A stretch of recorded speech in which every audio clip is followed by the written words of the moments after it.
Madhubala, the sensational beauty and the queen of Bollywood. लेकिन क्या था इस खूबसूरत चेहरे के पीछे का राज?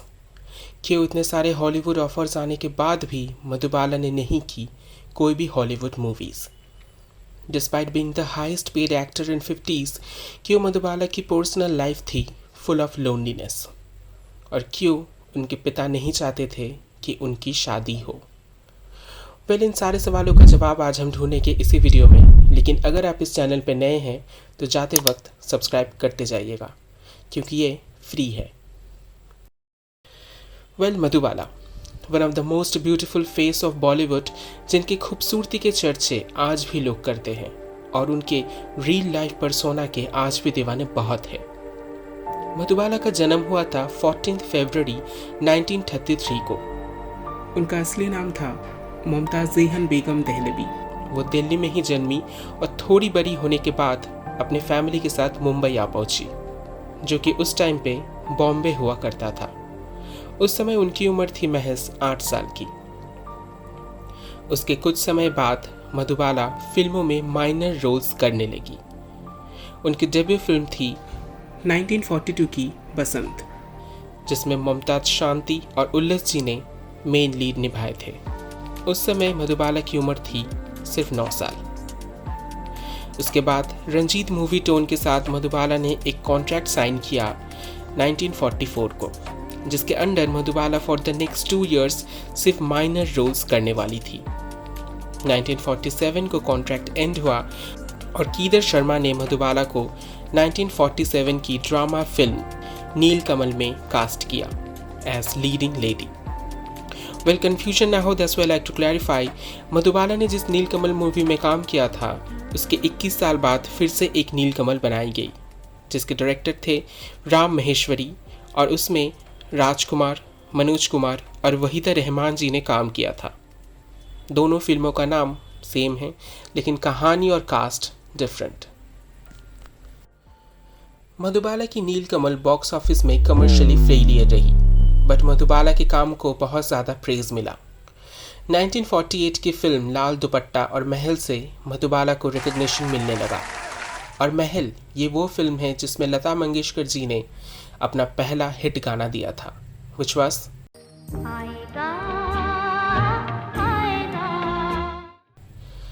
उसके बाद मधुबाला एक के बाद एक सक्सेसफुल प्रोडक्शन कंपनीज के साथ काम करने लगी। रोमांटिक म्यूजिकल फिल्म 1949 की दुलारी, 1950 की द ड्रामा फिल्म बेकसूर, 52 की संग दिल।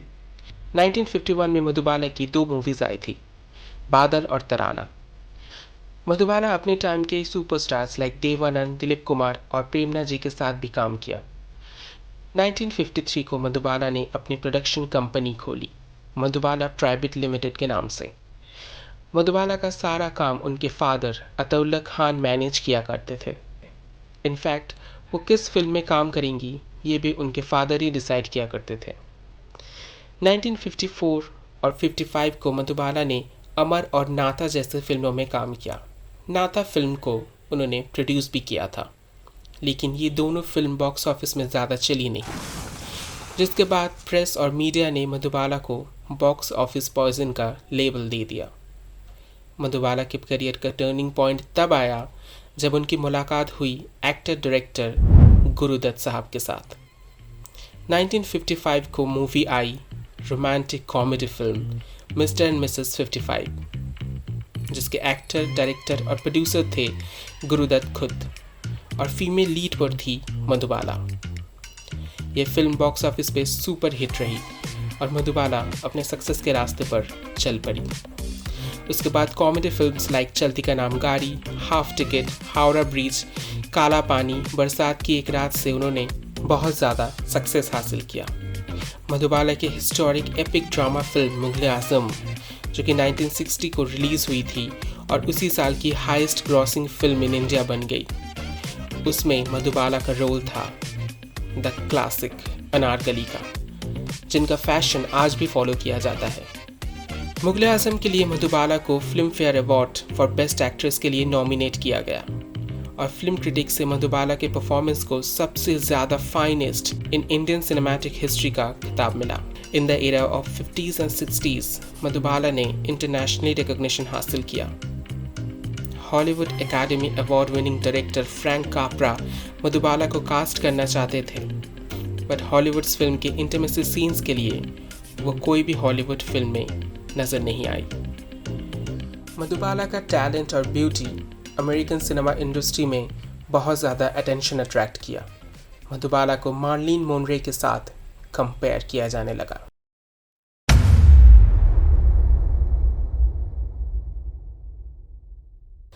मधुबाला हालांकि थोड़ी इंट्रोवर्ट किस्म की इंसान थी, जिसके बावजूद उन्होंने बहुत सारे लीडिंग हीरोज़ के साथ काम किया और एक सक्सेसफुल एक्ट्रेस बनी।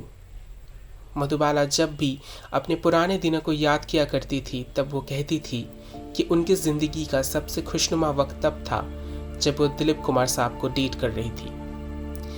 दिलीप कुमार से उनकी मुलाकात हुई 1944 की फिल्म जोहर भाटा के वक्त। कहा जाता है कि 1951 की फिल्म तराना की शूटिंग के वक्त मधुबाला और दिलीप साहब की ऑन स्क्रीन केमिस्ट्री के साथ साथ ऑफ स्क्रीन केमिस्ट्री भी बड़ी रंग लाई और उन दोनों का प्यार परवान चढ़ने लगा। उसके बाद मधुबाला ने दिलीप साहब के साथ 3 और फिल्में की, लाइक संगदिल, अमर और कल्ट क्लासिक मुगल आजम। उन दोनों ने एंगेजमेंट भी कर ली, बट उनकी शादी नहीं हो पाई। मधुबाला के पिता ने दिलीप कुमार के सामने शर्त रखी थी कि वो अब से अपनी सारे फिल्में सिर्फ मधुबाला प्रोडक्शन से ही करेंगे, तभी वो मधुबाला से शादी कर सकते हैं, जो दिलीप साहब ने रिफ्यूज़ किया और उन्होंने साफ साफ मधुबाला से कहा था कि अगर उनकी शादी हुई तो मधुबाला को अपने परिवार से सारे नाते तोड़ने पड़ेंगे। मधुबाला बचपन से ही बहुत ज़्यादा बीमार रहती थी। फिल्म फूलवाड़ी की शूटिंग के वक्त मधुबाला की तबीयत बहुत ज़्यादा खराब होने लगी और उनको खून की उल्टियाँ भी हुई। वो वक्त था जब उनकी मौत की वजह अपनी जड़ पकड़ रही थी। उस वक्त मधुबाला की उम्र थी सिर्फ 12 साल। मधुबाला की इसी बीमारी की वजह से उनके पिता उनको ज़्यादा ट्रैवल नहीं करने देना चाहते थे, क्योंकि थोड़ी सी भी लापरवाही से मधुबाला की तबीयत बहुत ज़्यादा खराब हो जाती थी। बहुत बार मधुबाला फिल्म सेट्स पर बेहोश हो जाया करती थी। फिर नया दौर फिल्म की शूटिंग्स की डेट्स पास आने लगी। हालांकि फिल्म नया दौर में कास्ट किया गया था दिलीप कुमार और वैजयंती माला जी को, लेकिन पहले फीमेल लीड के लिए मधुबाला को फाइनलाइज्ड किया गया था। लेकिन फिल्म के डायरेक्टर और प्रोड्यूसर B.R. चोपड़ा चाहते थे कि फिल्म की शूटिंग भोपाल में हो, बट मधुबाला के हेल्थ कंडीशन की वजह से उनके पिता नहीं चाहते थे कि मधुबाला ट्रैवल करे। इसी वजह से B.R. चोपड़ा के साथ मधुबाला और उनके पिता अताउल्ला खान के बीच में आर्गुमेंट्स हुई। हालांकि उस वक्त तक B.R. चोपड़ा को मधुबाला की बीमारी की वजह नहीं पता थी। इस आर्गुमेंट के चलते B.R. चोपड़ा ने मधुबाला के ऊपर केस फाइल कर दिया और साइनिंग अमाउंट 30,000 रुपये की वापसी की मांग की। जब ये केस कोर्ट तक पहुंची तब मधुबाला के खिलाफ और B.R. चोपड़ा के साइड से जिस इंसान ने गवाही दी थी वो थे दिलीप कुमार। कोर्ट रूम में दिलीप कुमार से ये भी पूछा गया था कि क्या वो मधुबाला से प्यार करते हैं। तब दिलीप साहब ने जवाब दिया था कि हाँ, मैं मधु से प्यार करता हूँ और हमेशा करता रहूँगा। मधुबाला और उनके पिता केस हार गए और उनको साइनिंग अमाउंट B.R. चोपड़ा को लौटाना पड़ा।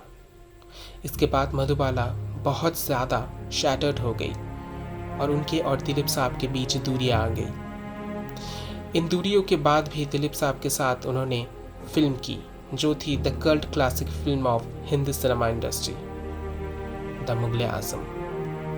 कहा जाता है कि मुगल आजम के एक सीन में दिलीप कुमार को मधुबाला को थप्पड़ मारना था, जिसमें दिलीप कुमार ने मधुबाला को सच में बहुत जोर से थप्पड़ मारा और वो गिर पड़ी। फिल्म तो सुपर डुपर हिट रही, बट मधुबाला और दिलीप कुमार हमेशा हमेशा के लिए अलग हो गए। मुगल आजम के रिलीज़ के 1 साल में ही मधुबाला ने किशोर कुमार से शादी कर ली। मधुबाला किशोर कुमार के साथ 1950s की फिल्म महल के दौरान मिली थी। उस समय के लोग मानते थे कि मधुबाला और किशोर कुमार की शादी एक रिवेंजफुल डिसीजन था।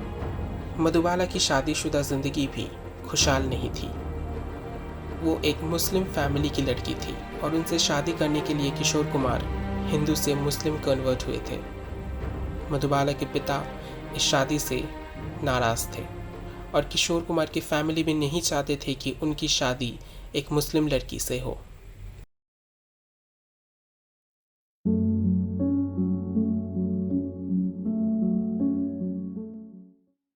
मधुबाला ने किशोर कुमार से शादी तो कर ली थी, बट उनकी मैरिज लाइफ थी फुल ऑफ कॉम्प्लेक्स। इंडस्ट्री के बहुत सारे लोगों को ये शादी से कुछ ज़्यादा उम्मीद नहीं थी। उनको पता था कि ये शादी ज़्यादा दिन नहीं चलेगी, बट ऐसे ख़त्म होगी कि किसी को नहीं पता था। शादी के बाद भी मधुबाला ने फिल्मों में काम करना नहीं छोड़ा, लेकिन जैसे जैसे दिन बीतते गए मधुबाला की तबीयत और भी ज़्यादा ख़राब होने लगी। पर प्रोफेशनली मधुबाला अपने काम में सक्सेस हासिल कर रही थी और कुछ न्यू प्रोजेक्ट्स भी साइन कर रही थी। वो डायग्नोस्ड हुई थी वेंट्रिकुलर सेप्टल डिफेक्ट, जिसका मतलब है a hole in the heart, दिल में सुराख। उनको और उनकी फैमिली को ये बात पहले से ही पता थी। मधुबाला को ये बात उनके अर्ली 20s में ही पता चल गई थी, जिसके लिए मधुबाला के पिता उन्हें ज़्यादा ट्रैवल और शादी भी नहीं करने देना चाहते थे। अपने हेल्थ कंडीशन के चलते ज़्यादा काम मधुबाला नहीं कर पा रही थी। कभी वो सेट्स पे बेहोश हो जाती थी और कभी कभी वो खून की उल्टियाँ भी करती थी। इंडिया में उस समय इस बीमारी का इलाज डेवलप नहीं था। मधुबाला इसलिए अपने पिता के घर बॉम्बे चली गई और अपना ज़्यादातर समय आइसोलेशन में ही बिताती थी। किशोर कुमार जी अपने काम के कमिटमेंट्स के चलते बाहर ही रहा करते थे और मधुबाला अपना ज़्यादातर समय अकेले रहती थी। किशोर कुमार जी ने एक बार कहा था, मैं उसे अपनी पत्नी बनाकर अपने घर में लाया, बावजूद कि वो दिल की बीमारी की वजह से मर रही थी। लंबे 9 साल तक मैंने उसकी देखभाल की। मैंने अपने आंखों के सामने उसे मरते हुए देखा। ये कोई भी नहीं समझ सकता जब तक कि उसके खुद के साथ ऐसा कुछ भी ना हो। मधुबाला बहुत खूबसूरत इंसान थी और बहुत ज़्यादा दर्द में चली गई। अपनी बीमारी की वजह से वो कभी कभी निराश हो जाया करती थी और कभी कभी चिल्लाने भी लगती थी। मधुबाला जैसी इतनी एक्टिव इंसान 9 साल तक बिस्तर में रही, ये नहीं हो सकता। मैं उससे हंसी मजाक किया करता था, जो कि डॉक्टर्स ने ही कहा था मुझसे करने के लिए, और मैंने ये उसकी आखिरी सांस तक किया। उसकी खुशी में मैं हंसा भी था और उसके दुख में रोया भी था। टाइम्स एंटरटेनमेंट के एक आर्टिकल के मुताबिक मधुबाला को इंडिया के डॉक्टर्स ने सजेशन दिया था कि वो एडवांस ट्रीटमेंट के लिए यूनाइटेड स्टेट्स चली जाए, क्योंकि उस वक्त यूनाइटेड स्टेट्स में ही हार्ट प्रॉब्लम्स की सबसे बेहतर सुविधाएं थी। मधुबाला ने जब यूएसए के लिए वीज़ा अप्लाई किया तब ये बात आग की तरह फैल गई और मीडिया छोटी से छोटी डिटेल्स कवर करने पर जुट गई। बहुत ज़्यादा रूमर्स फैलने लगे कि मधुबाला अब्रॉड में ही शिफ्ट हो जाएंगी, या फिर क्या वो इंडिया वापस फिर से आएंगी। मधुबाला के फैंस कुछ समय के लिए भी उनको दूर नहीं जाने देना चाहते थे। मधुबाला की वीज़ा एप्लीकेशन मेडिकली जस्टिफाइड थी, लेकिन क्लियरेंस प्रोसेस इतना ज़्यादा स्मूथ नहीं था। मधुबाला की नाजुक हालत के चलते अथॉरिटी बहुत ज़्यादा टेंशन में थी कि अगर बीच फ्लाइट में उनको कुछ हो गया तो उनके फैंस का आउटबर्स्ट अथॉरिटी को सहना पड़ेगा, जिसके चलते अथॉरिटी मधुबाला के एप्लीकेशन को डिले कर रही थी, जो कि उनकी फैमिली के लिए स्ट्रेस बढ़ा रही थी। इवेंचुअली मधुबाला को वीज़ा मिल गया और 1960s में वो यूएसए गई। वहाँ डॉक्टर ने साफ कह दिया था कि उनकी हालत ऑपरेशन के लिए सही नहीं है। मधुबाला अपनी टूटी हुई उम्मीद लेकर घर वापस इंडिया आ गई। 1969 के साल के शुरुआत से ही वो बहुत ज़्यादा बीमार रहा करती थी। वो जॉन्डिस और हेमाटोरिया से भी जूझ रही थी।